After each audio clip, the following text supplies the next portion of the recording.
मैं इस सभागार में उपस्थित सभी विद्वद्जनों और साथ ही अपने सदस्यों का मैं स्वागत और अभिनंदन करता हूं।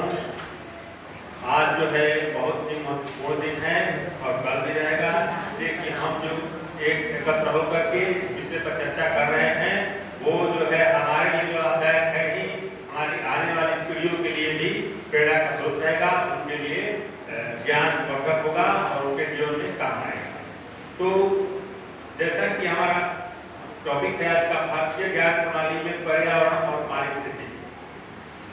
तो प्राचीन काल से ही प्रकृति के संरक्षण और पर्यावरणीय संतुलन की बात करते हैं हम लोग, और वेद हो चाहे उपनिषद, पुराण, आयुर्वेद, वास्तुशास्त्र, कृषि विज्ञान जैसे ग्रंथों में मनुष्य और प्रकृति के सह अस्तित्व की बात की गई है और वो इस सिद्धांत पर आधारित है। यहाँ जो हम जो है पर्यावरण को एक जीवन इकाई के रूप में मानते हैं। वेदों में नदियों, पर्वतों, वनों, वन जीवों की स्तुति दर्शाती है कि भारतीय संस्कृति में पर्यावरण संरक्षण धार्मिक और नैतिक कर्तव्य रहा है। हमारी प्राचीन परंपरा रही है वसुधैव कुटुंबकम, यानी सारी धरती परिवार के समान है। हम पूरी वसुधा यानी पूरी पृथ्वी को परिवार मानते हैं और सभी मिलजुल कर रहे ऐसी कामना करते हैं।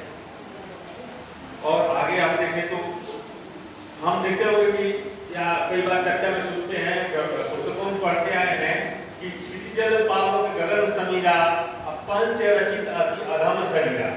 ये बात कही गई है। क्षितिज, जल, अग्नि,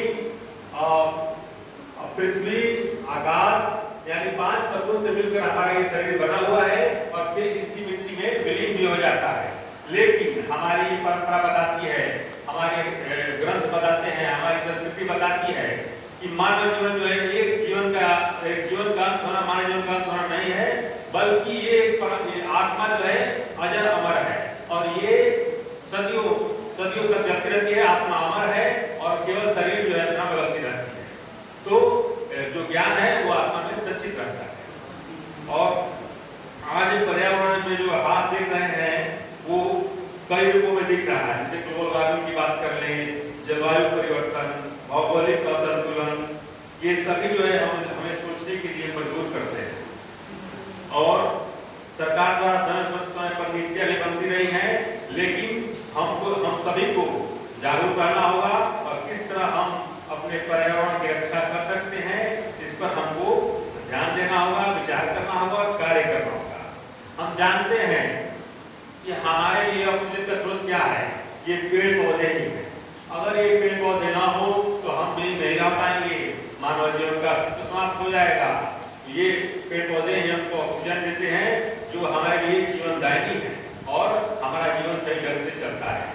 जैसे कि बात करें तो कोविड काल में हम लोगों ने देखा होगा, कोरोना काल में जिनको ऑक्सीजन की दिक्कत हो जा रही थी वो देख रहे थे कि ऑक्सीजन सिलेंडर के लिए हॉस्पिटल में लाइन लग रहा था और कई जगह पर दिक्कत आ रही थी और वो नेचर से हमको फ्री में मिल रहा है। तो हमारा ये कर्तव्य है कि हम वृक्ष लगाएं और वृक्ष बचाएं। भारतीय दर्शन में सर्वे भवन्तु सुखिनः का आदर्श केवल मानव जाति तक सीमित नहीं है, बल्कि समस्त जीव जगत, वनस्पति और प्राकृतिक संसाधनों को भी सम्मिलित करता है। अगर पंच महाभूत यानी पृथ्वी, जल, अग्नि, वायु और आकाश को संतुलन बिगड़ता है तो संपूर्ण जीवन प्रभावित होता है। ऋग्वेद में कहा गया है, माता भूमि पुत्रो अहम पृथ्व्या, यानी पृथ्वी हमारी माता है और हम उसके पुत्र हैं। अथर्ववेद में जल, वायु और अग्नि को शुद्ध एवं जीवनदायिनी बताया गया है। आयुर्वेद में स्वास्थ्य की परिभाषा है कि मनुष्य का स्वास्थ्य केवल शारीरिक न होकर प्राकृतिक वातावरण और मानसिक शांति पर भी निर्भर है। हम कितने भी स्वस्थ हो, लेकिन अगर जो है हमको मानसिक शांति नहीं है, घर में सवाल हो रहा है या कहीं झगड़ा हो रहा है, तो हम भी स्वस्थ नहीं रह सकते, यानी हम उससे प्रभावित होते हैं। इसीलिए हमारे ग्रंथों में या हर जगह ये बात होती है कि मानसिक शांति की जरूरी है, तभी शारीरिक स्वस्थता बनी रह सकती है। औषधियां पेड़ पौधों, जड़ी बूटियों और खनिजों से जो प्राप्त होती है, इसीलिए वन संरक्षण जो है आयुर्वेदिक चिकित्सा का भी मूलभूत आवश्यकता है। आधुनिक संदर्भ में भारतीय ज्ञान प्रणाली और पर्यावरण आज दुनिया में हर जगह जैसे प्रदूषण, जलवायु परिवर्तन और ग्लोबल वार्मिंग संकट से हम सभी चिंतित हैं और इसके समाधान के लिए हम क्या कर सकते हैं, इसके जो है कार्य करना होगा हम लोग को कि संतुलित उपभोग करें। यानी उपनिषदों का संदेश है कि प्राकृतिक संसाधनों का उपयोग लोभ से नहीं बल्कि आवश्यकता से करें।